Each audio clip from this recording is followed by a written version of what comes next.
Who's been to a party and had grissini that tastes like sawdust? Today I'm going to show you how to make fabulous grissini. Parmesan, sun-dried tomato, rosemary. Very simple to make.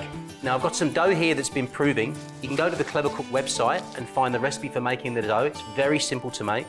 It started to rise, so I'm going to take this out onto the board now and knock it back. Now if you've had a bad day at the office, this is really therapeutic.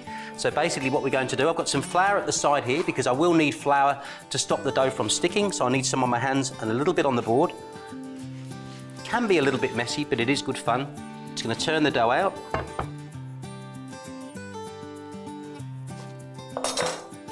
Put a little bit more on my hands. You can punch it, you can slap it. But basically, you're knocking the air out of the dough. It feels fabulous. There's something quite textural about working with dough. It starts to go very elastic. So we're just getting all of that air. You can hear it squeaking out of the dough. And then what I'm going to do, if you press the dough, you'll see it actually, my fingers are sinking in there. There's not too much springiness in there. I'm going to cut this in half. And then each piece I'm going to cut into 8 pieces and roll them out. This is the fun thing.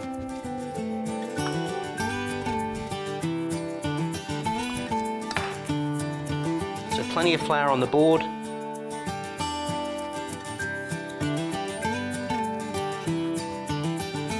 Try and get them a consistent shape if you can. I'm going to go lengthways on these trays. I've already got my baking paper on the tray, so Multix baking paper is still on there. I'm just going to pop those on the tray and keep rolling them.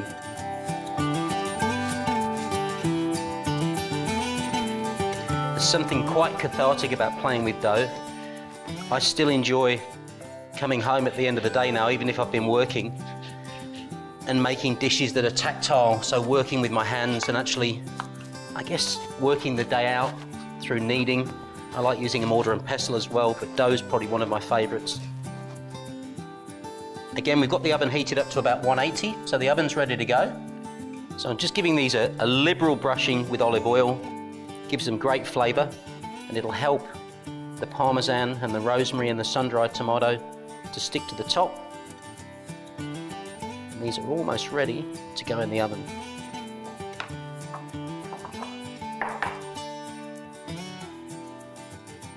Be careful with your topping to make sure you don't put too much on so that they don't stick together when they're baking in the oven.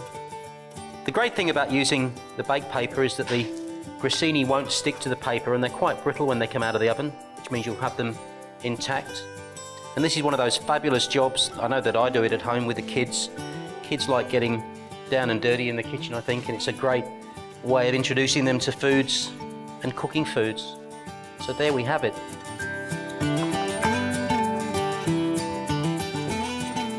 I have to say, the smell in here is amazing. These have come out of the oven now. They're a nice light brown colour. They've gone very crisp.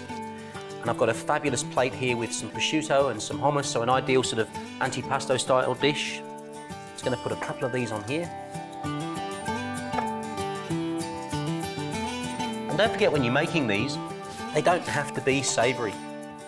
You could make these with any number of ingredients, but be adventurous. Try them almost like a churros. You could do a chocolate dipping sauce. You could do salt on them. So just have a bit of a play and see what you can make with them. But this base is fabulous. So there we have it. A beautiful antipasto platter. Grissini with rosemary, Parmesan and sun-dried tomato. Delicious.